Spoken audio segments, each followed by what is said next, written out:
अस्सलाम वालेकुम स्टूडेंट्स, उम्मीद है आप सब लोग बिल्कुल खैरियत से होंगे, ठीक ठाक होंगे। आज उर्दू अलिफ में हम लोगों ने सबक नंबर 2 मिर्ज़ा गालिब के अदात व ख़साइल की बकिया मश्क जो है वो देखनी है। सवाल नंबर 2 है हमारे पास, मदरजा ज़ैल अल्फ़ाज़ व मुहावरात को अपने जुमलों में इस्तेमाल करें। तो हमें अल्फ़ाज़ व मुहावरात जो दिए हुए हैं वो मैंने यहाँ लिख लिए हैं और उनके जुमले भी बना लिए हैं, आपके साथ शेयर कर लेते हैं। पहला है हमारे पास जी, कुशादा पेशानी यानी खिला हुआ माथा। मिर्ज़ा गालिब हर एक से कुशादा पेशानी से मिलते थे। दूसरा है बाग बाग होना, बहुत खुश होना। गुमशुदा बच्चे के मिलने पर माँ का दिल बाग बाग हो गया। मुखलिस, दिली मोहब्बत रखने वाला। आज के दौर में मुखलिस दोस्त मिलना किसी नेमत से कम नहीं। गर्दिश रोज़गार, ज़माने का चक्कर। गर्दिश रोज़गार ज़िंदगी का हिस्सा है। सैर हो जाना, जी भर जाना। अकरम की नियत आमों से कभी सैर ना होती है। ज़मीन में गड़ जाना, बहुत शर्मिंदा होना। चोरी पकड़े जाने पर असलम ज़मीन में गड़ गया। सवाल नंबर 3 है हमारे पास, मदरजा ज़ैल जुमलों को मुकम्मल करें। सबक के मुताबिक हमें मुकम्मल करने हैं। मिर्ज़ा गालिब के अखलाक नहायत वसी थे। दोस्तों की फरमाइशों से कभी तंग दिल ना होते थे। खुददारी और हिफ्ज़ वज़ा को वो कभी हाथ से ना जाने देते थे। फ़वाका में आम उनको बहुत मरगूब था।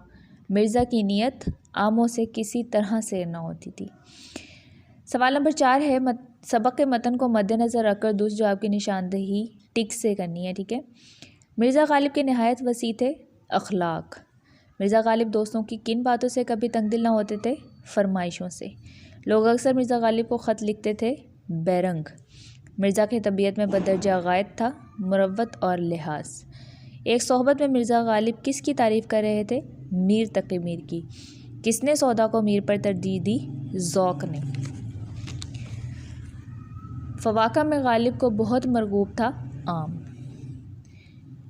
तो ये आपने देखा कि किस तरह से जो दुरुस्त जवाब की निशानदेही है वो सबक के अंदर से वो आपको कहीं से भी उठा कर दे सकते हैं। इसीलिए मैंने आपको उस दिन भी कहा था और आज फिर बता देती हूँ कि आपने सबक को जो है वो बहुत ही अच्छे तरीके से पढ़ना है। छोटी छोटी बात को ज़हन नशीं करना है, ठीक है।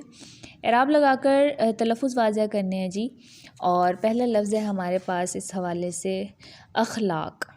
लफ्ज़ इखलाक नहीं होता, अखलाक होता है। अलिफ़ पर ज़बर, खे पर जज़म, लाम पर ज़बर और अलिफ़ और काफ पर जज़म, अखलाक। मुरव्वत, मीम पर पेश, रे पर ज़बर, वाव पर तशदीद और ज़बर, मुरव्वत और ते पर जज़म, क्योंकि वाव जो है वो रे के साथ भी बोला जा रहा है और ते के साथ भी, मुरव्वत। इस्लाह, अलिफ़ के नीचे ज़ेर, स्वाद पर जज़म, लाम पर ज़बर, अलिफ़ और हे पर जज़म, इस्लाह। वज़ा, वाव ज़्वाद पर ज़बर और आइन पर जज़म, वज़ा। अमाइद, आइन पर ज़बर, मीम पर ज़बर, आइन के नीचे ज़ेर और दाल पर जज़म, अमाइद। ठीक हो गया। आगे है हमारे पास सवाल, कॉलम अलिफ़ में दिए गए अल्फाज को कॉलम बे के मुतल्लिक़ अल्फाज से मिलाना है। पहला है जी अखलाक। तो हमने पढ़ा कि मिर्ज़ा गालिब के अखलाक नहायत वसी थे, तो वसी से मिलाएंगे। खुशी, गम, मज़हब, मिल्लत, मुरव्वत, लिहाज, बैरंग, टिकट, हैवान नातिक, हैवान ज़रीफ़। सवाल नंबर 7 है, मुज़क्कर और मुअन्नस अल्फाज अलग करके लिखने हैं हमने। मुज़क्कर होता है, मुज़क्कर देखते हैं जी, गम जो है वो होता है, ठीक है, तो मुज़क्कर होता है जी। खुशी जो है वो हमारे पास मुअन्नस है। ख़त लिखा जाता है, मुज़क्कर है। मज़हब होता है, मुज़क्कर है। मिल्लत होती है, ठीक है, यानी कौम, तो मुअन्नस होगा ये। हर्फ होता है मुज़क्कर। गज़ल कही जाती है मुअन्नस। मुरव्वत की जाती है मुअन्नस। लिहाज रखा जाता है मुज़क्कर। टिकट ख़रीदा जाता है मुज़क्कर। हौसला बढ़ाया जाता है मुज़क्कर। वज़ादारी होती है, ठीक है, तो मुअन्नस। जाड़ा आता है मुज़क्कर। ज़राफ़त होती है तो मुअन्नस। यहाँ हमारे पास एक ग्रामर का हिस्सा दिया हुआ है उन्होंने कि मुख्तलिफ़ अंदाज़े बयान में इम्तियाज़ करना, यानी इम्तियाज़ का मतलब होता है फ़र्क करना। अंदाज़े बयान यानी कहने के अंदाज़ में फ़र्क करना। पहले हम ये जुमले पढ़ लेते हैं। पहला जुमला है हमारे पास, पाकिस्तान को 2000 मेगावाट बिजली की कमी का सामना है। दूसरा जुमला है, चिट्ठी नंबरी 2015 ई के तहत अली की खिदमत महकमा तालीम के सुपुर्द की जाती हैं। अगला जुमला है, करार दिया जाता है कि फ़लाँ इब्ने फ़लाँ ताज़ीरात पाकिस्तान दफ़ा फ़लाँ के तहत फ़लाँ जुर्म का मुर्तकिब हुआ है, यानी उसने ये जुर्म किया है। अगला जुमला है हमारे पास, कंप्यूटर का हार्डवेयर उसका दिमाग और सॉफ्टवेयर उसका जहन है। आखिरी जुमला हमारे पास है, अगर तेरा कौल सादिक है यानी सच्चा है तो शहद फ़ाइक है यानी आला किस्म का है, वरना थूक देने के लायक है। ठीक हो गया। अब इन पांचों जुमलों को हम इस आगे से पढ़ते हैं। इन्होंने हमें क्या बताया है, तो अंदाज़े बयान यानी उनको बयान जिस तरह किया गया है उसके अंदाज से हम इनको तकसीम करेंगे कि ये किस किस्म का जुमला है, दूसरा किस किस्म का जुमला है, तीसरा किस किस्म का जुमला है। ठीक है, बताना मकसूद ये है कि उर्दू ज़ुबान में हम जुमलों के लिखने से ये अंदाज़ा लगा सकते हैं कि ये जुमला किस तरह का है, किस तर्ज़ का है। वो कहते हैं जी कि आपने गौर किया है कि ये पांचों जुमले उर्दू ज़ुबान में होने के बावजूद अपने लहजे, तेवर, असलूब यानी अंदाज़ और लफ्ज़ों के इंतखाब के एतबार से ज़रा मुख्तलिफ़ किस्म के हैं। इख्तलाफ का सबब एक तरफ वो बात या मफ़हूम है जिसे इजहार में लाना मकसूद है, यानी जिसका बयान करना जो है वो मकसद है, और दूसरी तरफ वो हकीकी या फ़र्ज़ी सामीन या क़ारीन है, सामीन सुनने वाले, क़ारीन पढ़ने वाले, जिन तक बात पहुँचाना जो है वो मकसूद है। गोया वो कहते हैं माफ़िल ज़मीर और मुखातबीन को लिहाज में रख कर मखसूस पराए इजहार का बयान जो है वो यहाँ किया गया है। किस तरह से, कहते हैं पहला जुमला किसी अखबार की ख़बर है इसलिए उसे सहाफ़ती करार दिया जा सकता है। ठीक है, यानी एक ख़बर के तौर पर जिस तरह हम ख़बरें वगैरह सुनते हैं उस तरह का जुमला नहीं है ये कि पाकिस्तान को 2000 मेगावाट बिजली की कमी का सामना है, जिस तरह ख़बरें दी जाती हैं। लिहाजा इसको हम जो है वो सहाफ़ती करार दे सकते हैं। इस जुमले को सहाफ़ती पराया बयान यानी बयान करने का जो अंदाज़ है वो सादा होता है कि अखबार के क़ारीन में हर तरह के और हर ज़हनी सतह के लोग होते हैं। दूसरा जुमला दफ्तरी ज़ुबान का है। दफ्तरी ज़ुबान की मखसूस इस्तिलाहात होती हैं, इस्तिलाहात इंग्लिश में बता देती हूँ, टर्म्स, आपको समझना जो है वो आसान होगा। टर्म्स को इस्तिलाहात कहते हैं जिन्हें दफ्तर से मुतल्लिक लोग समझते हैं। तीसरा जुमला कानूनी और अदालती ज़ुबान का है। कानून और अदालत की मखसूस ज़ुबान होती है। ज़ाहिरी बात है, अगर हम लॉ को देखें तो उसकी एक अपनी अलग ज़ुबान है, अगर हम दफ्तर में चले जाएं तो उसकी एक अलग ज़ुबान है, और अगर हम किसी अदब के दफ्तर में चले जाएं, अदबियात से मुंसलिक दफ्तर में चले जाएं तो वहाँ और किस्म की ज़ुबान इस्तेमाल होती है।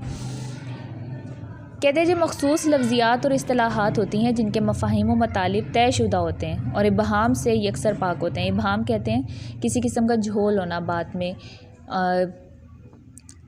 शक व शुबा होना। चौथा जुमला तकनीकी ज़ुबान का है। हर शोबा इल्म की ख़ास ज़ुबान होती है। तिब ले लें, इंजीनियरिंग, कॉमर्स हो जाए, तिब्बियात हो जाए, हयातियात हो जाए, फ़ल्कियात हो जाए, इस सब की जुदा जुदा ज़ुबान है। यानी अगर हम बायो की तरफ चले जाएं, बायोलॉजी की तरफ चले जाओ तो उसमें बहुत सारी अपनी जो हैं वो इस्तिलाहात होती हैं, टर्म्स होती हैं, उनकी एक मखसूस इस्तिलाहात होती हैं, उसके अंदर एक उसकी पूरी डेफिनेशन होती है। ठीक है, इस तरह अगर उर्दू में आ जाएँ तो फ़साहत है, बलागत है। अब ये कहने को तो इस्तिलाहात हैं, टर्म्स हैं, लेकिन ये समझने की बात है, ये उर्दू में इसका जो है वो वजाहत मौजूद है कि फ़साहत क्या होती है, बलागत क्या होती है। लेकिन अगर वैसे उसको लफ्ज़ को सिर्फ पढ़ा जाए तो वो उर्दू की एक ख़ास इस्तिलाह है, जिसे हम अगर कोई किसी जुमले में फ़साहत और बलागत का लफ्ज़ इस्तेमाल हो तो हम कह सकते हैं कि ये अदबी किस्म का जुमला है। और हर एक की अलग अलग इस्तिलाहात हैं जिन्हें मुतल्लिका शोबा इल्म के असातिज़ा, तलबा और दीगर मुतल्लिकीन ही समझते हैं। गौर करें तो आखिरी जुमला दीगर तमाम जुमलों से मुख्तलिफ है। दीगर जुमलों के मफ़हूम में क़तियत और कामिल वजाहत है। क़तियत कहते हैं जी किसी किस्म का शक व शुबा ना होना, मगर आखिरी जुमले में हल्का सा इबहाम है, यानी हल्का सा शक व शुबा है आखिरी जुमले में। एक और फ़र्क यह है कि बाकी जुमलों में एक किस्म का सपाटपन है, यानी समझ नहीं आती है, एक बार पढ़ के दोबारा पढ़ने को दिल करता है, लेकिन आखिरी जुमले में एक तरह का हुस्न मौजूद है। पहले चारों जुमलों में बराह रास्त बात बयान की गई है, मगर आखिरी जुमले में इजहार बिल वास्ता है। जुमले में इबहाम और हुस्न बिलवास्ता इजहार से ही पैदा हुआ है, लिहाजा अदबी पेराया बयान में इबहाम और हुस्न होता है, इसलिए कि अदबी इजहार में ख़याल और जज्बा दोनों होते हैं, मगर सहाफ़ती, दफ्तरी, कानूनी और तकनीकी बयान में सिर्फ़ ख़याल और मालूमात होती हैं। ख़याल में क़तियत जबकि जज्बे में एक किस्म की धुंध और इबहाम होता है। अब आखिरी जुमले को हम देख लेते हैं जो कि हमारे अदब से मुतल्लिक़ है। अगर तेरा कौल सादिक है तो शहद फ़ाइक है, वरना थूक देने के लायक है। अब जिसमें जो ये लफ्ज़ सादिक, फ़ाइक और लाइक, इसका जो तज़ाद पैदा किया गया इन लफ्ज़ों का, इनको जो उनके हम आवाज़ कह लें जैसे फ़ाइक और लाइक अल्फाज इस्तेमाल किएंगे, इससे हुस्न पैदा हुआ है तहरीर में। और अगर आपको फ़ाइक का मतलब पता हो, जिस तरह मैंने आपको बताया कि आला किस्म का, तो उस अगर पता हो तो जुमले को पढ़ने में मज़ा आता है, हुस्न पैदा होता है। लिहाजा कहने का मकसद सिर्फ़ इतना है इसका कि मुख्तलिफ़ अंदाज़े बयान में हम इम्तियाज़ कर सकते हैं, फ़र्क कर सकते हैं। अगर उनकी इस्तिलाहात वगैरह जो है वो हमें मालूम हो तो हम उसके मुताबिक कह सकते हैं कि ये जुमला जो है वो जी सहाफ़ती पैराए बयान का है और ये जुमला जो है वो दफ्तरी का है, ये अदालती ज़ुबान में लिखा गया है। तो आप लोगों ने इसको भी अच्छे तरीके से ज़हनशी करना है। इसमें से भी कोई ना कोई सवाल जो है वो आपसे पूछा जा सकता है। तो अच्छे तरीके से सारी मश्क को जो मैंने आपको बकिया करवाई है उसे ज़हनशी कर लीजिएगा। आज के लिए इतना ही, इजाज़त दीजिए। अल्लाह हाफ़िज़।